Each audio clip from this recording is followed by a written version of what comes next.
കൈ നന്നായിട്ട് വൃത്തിയായിരിക്കണം എന്നുള്ളതാണ് ആദ്യത്തെ കാര്യം. പ്രത്യേകിച്ച് നമ്മൾ ബ്ലഡ് സാമ്പിൾ എടുക്കുന്നതിന് മുമ്പ് ഉദ്ദേശിക്കുന്ന വരലെങ്കിലും നല്ലൊരു കോട്ടൺ തുണി കൊണ്ടോ എന്തെങ്കിലും ഒരു ആൽക്കോൾ സ്വാബായിട്ട് തുടക്കാറുണ്ട് ആളുകൾ.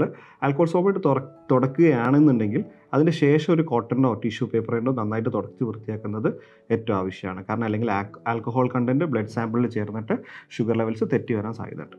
അതിൻ്റെ ശേഷം നമ്മൾ എവിടെയാണ് പ്ലക്ക് ചെയ്യുന്നത് എന്നുള്ളതാണ്. പ്ലക്ക് ചെയ്യേണ്ട ഏരിയ നമ്മൾ എപ്പോഴും ശ്രദ്ധിക്കേണ്ടത്, ഒരിക്കലും ഈ സെൻസറി പാർട്സിൽ, ഏറ്റവും സെൻസറി ആയിട്ടുള്ള ഈ ടച്ചിങ് പാർട്സിൽ എവിടെയും പ്ലക്ക് ചെയ്യാതിരിക്കുക. ഇതെന്ന് പറഞ്ഞാൽ നമ്മൾ എപ്പോഴും എവിടെയെങ്കിലും സർഫസിൽ മറ്റോ തൊടുമ്പോൾ ടച്ച് ചെയ്യുന്ന ഭാഗമാണ്.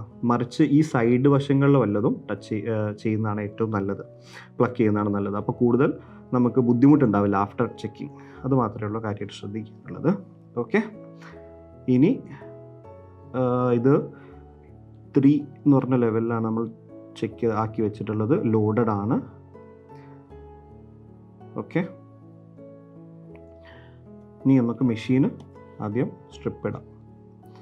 ഇതാ നേരെ ഇട്ട് കഴിയുമ്പോൾ 3 ഡാഷ് വരും, പിന്നെ 007 എന്ന് പറഞ്ഞ കോഡ് എന്നുള്ള ഓപ്ഷൻ വരും. അതിൻ്റെ ശേഷം ബ്ലഡ് നിൽക്കാൻ ഉദ്ദേശിക്കുന്ന വിരലിൽ കൃത്യമായിട്ട് നിൽക്കുക. ആദ്യം വരുന്ന ഡ്രോപ്പ് വൈപ്പ് ചെയ്ത് കളയുന്നതാണ് എപ്പോഴും നല്ലത്. അതിൻ്റെ ശേഷം നന്നായിട്ട് പ്രസ് ചെയ്തിട്ട് ഇങ്ങനെ വരുന്നൊരു ഡ്രോപ്പാണ് എപ്പോഴും നമുക്ക് യൂസ് ചെയ്യാൻ നല്ലത്. ഇത്രയും ബ്ലഡ് സാമ്പിൾ തന്നെ മതിയാവും. ജസ്റ്റ് മെഷീൻ അടുത്ത് വെച്ച് കഴിഞ്ഞാൽ, സ്ട്രിപ്പ് അടുത്ത് വെച്ച് കഴിഞ്ഞാൽ സ്ട്രിപ്പ് വലിച്ചെടുത്തോളും ഈ ആവശ്യമുള്ള ബ്ലഡ് സാമ്പിൾ.